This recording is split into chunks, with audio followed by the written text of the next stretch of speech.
study focused on the 9 supportive factors of coaching culture. There could be more than 9 factors though, but in my study, I only focus on the 9 important factors for a company to create coaching culture. And my research question focused on these 200 leaders and managers, providing me with the input. What is going well? What are their observations of what is going well in the company in creating coaching culture? And what we need to do a better job on that. And the last questions, the third questions, this is not only the open-ended question, it is also the open-ended answer. Because I ask people to provide any kind of inputs that they could, any factors that would help them to sustain their coaching practice after they have gone through coaching training. Yeah. And there are 200 of them, and you may wonder how many percentage are multinational company. There are like 5% of the respondents, they come from the multinational companies. And I hope that in the future I would expand this study to other countries as well. So this is the first result. I hope that you can see that clearly. And yeah, you can see it, but I cannot see it. Let me stand up.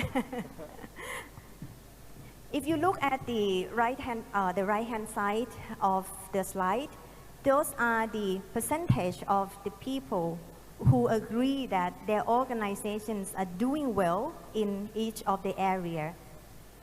And if you look at here on the left, those are the 9 factors that I ask people to rate what is going well and what is not going well in their organizations.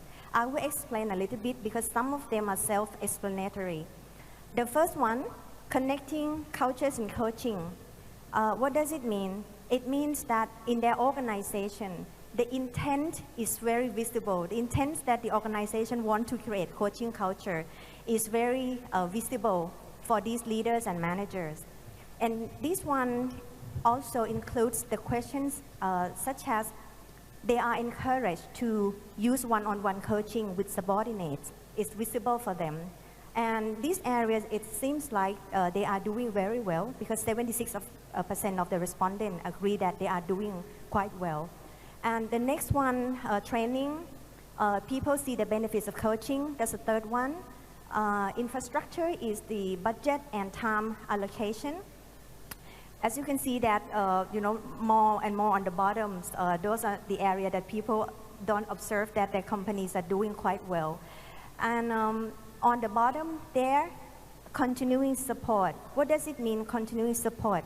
It means respondents in this study, whether they think that their own leaders and managers are good role models in one-on-one coaching or not. And it seems like they don't feel it's going very well. And the last one, continuing support, also include questions like whether the respondent receive enough or sufficient recognitions when their coaching are going very well. Okay, those are the areas that probably will need some more work.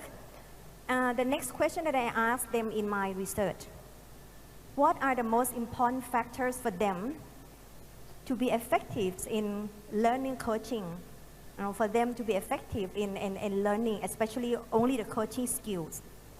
And if you look here, the red bar represents the area that are most important to them to be effective in learning coaching, and the dark blue bar is that's one is the second important. I think this is a surprise for many people and to me also. I have never thought that instructor would would be much of the importance for someone to be effective in coaching skill learning. But instructor come first.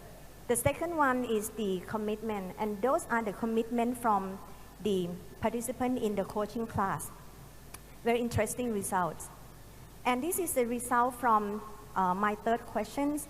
What would be the most important factors for them to sustain their coaching practice in the organizations? Right? And as you can see that the numbers on the bottom, those are the numbers of the people who provide the common input like the same comments that these are the things that they need in order for them to sustain the coaching practice. And like 30 people respond that they need more support and direction, a clear direction from the top management. And the second one, also their own commitment. Right? Well, having seen part of my research, this is not all, because we don't have that much time. These are not all. This is part of them. I think we still have many challenges of coaching cultures in Thailand. That is one hand.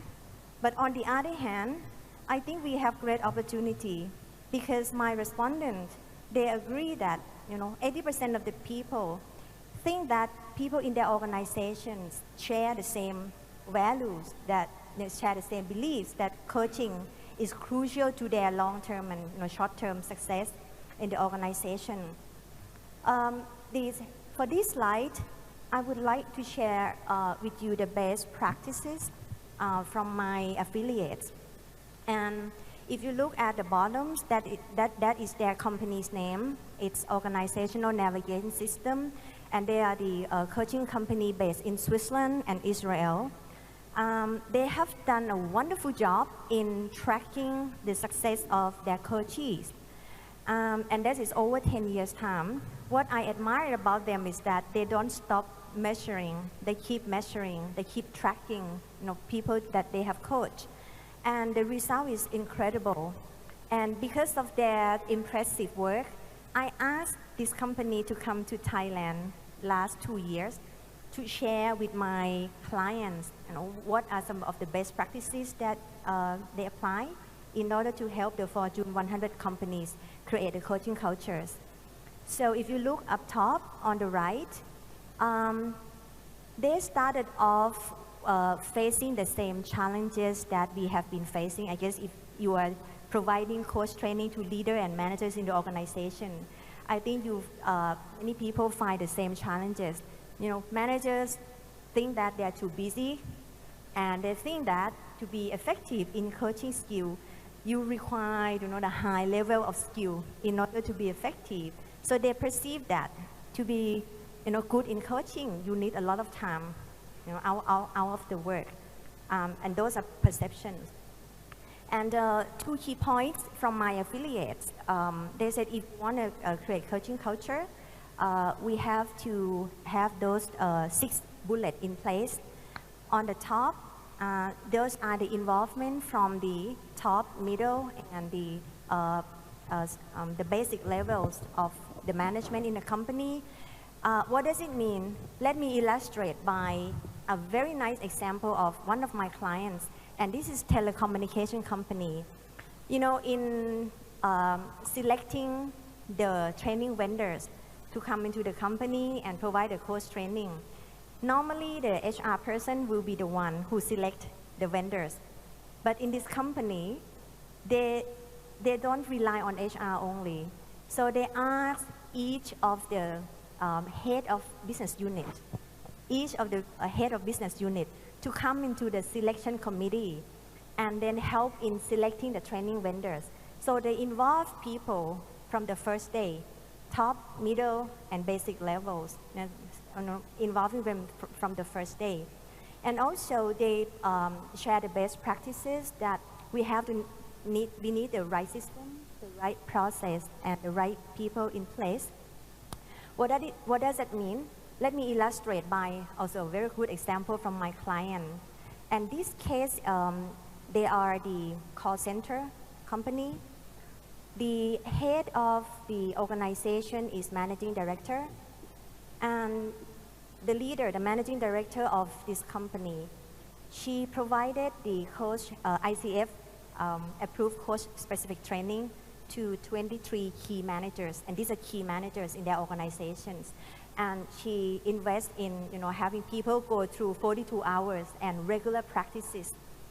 And after that, the managing director said, okay, you go back to coach your employees with the new approach. Now it's not advising, it's not chasing on performance, but you do coach people to be better and develop. And the managing director also assigned 76 talents to be coached by them. Additional responsibility. Not only regular coaching, but also they will assign 76 talents to coach. And the talents can freely choose, who will be my coach. And these key managers are measured on both quantity and quality of their coaching. On the quantity, they will counted how many hours they spend on coaching their employees. Of course, if they reach 100 hours, they are not going to get ACC, right, Magda? If you get 100 hours, you get ACC level, right? But in the organizations, they get recognition from the managing director. And on the quality of coaching, the managing director interview the coaches by herself, whether the coaches are satisfied with the new approach of coaching. She is the one who is doing the interview by herself. And it turns out that people are very happy. The talents are happy with the new ways of coaching. They even put in the social network that, Mr. Coach, I want to meet you more, coach me more. When people ask for more of coaching from these key managers. From this example, I think to create coaching culture, you require the top down, bottom up, and spreading out. Because in this company, they did spread out the opportunity to other people, including the disability people in the organization, get coaching also. And I met this key manager in March, following up on other projects. And they shared with me a very powerful story. They said, Kara, we use coaching skill with a disability person. This employee is about to resign because the doctor told him that he's halfly blinded, in a year, he will be completely blinded. Will be completely blind, not blind, completely blind. So the employee is very stressed out and he wants to leave the company. He doesn't want to be burdened to anyone. So, but these key managers who have gone through the ICF training, they took initiatives to coach this halfly blind person. And he decided to stay in the company, and he was able to see the bright side of the darkness. And when I asked these key managers, if you could name one competency, coach competency that you apply in coaching this halfly blind person, what would that be? And they said, well, Kara, we apply all 11 competencies. They said, I apply all kinds of competencies. But you know what? There was one thing that is very important that we apply in coaching this halfly blind person successfully. And this is what they said. They said anytime that they are using coaching skill, the most important thing is that they have to see what their coaches are seeing in order to be successful in their coaching. And why I'm very proud of them, because this is not the competency from the textbook. It's not the competency from any standard or regulations. This comes from their own word. They rephrase the word by themselves.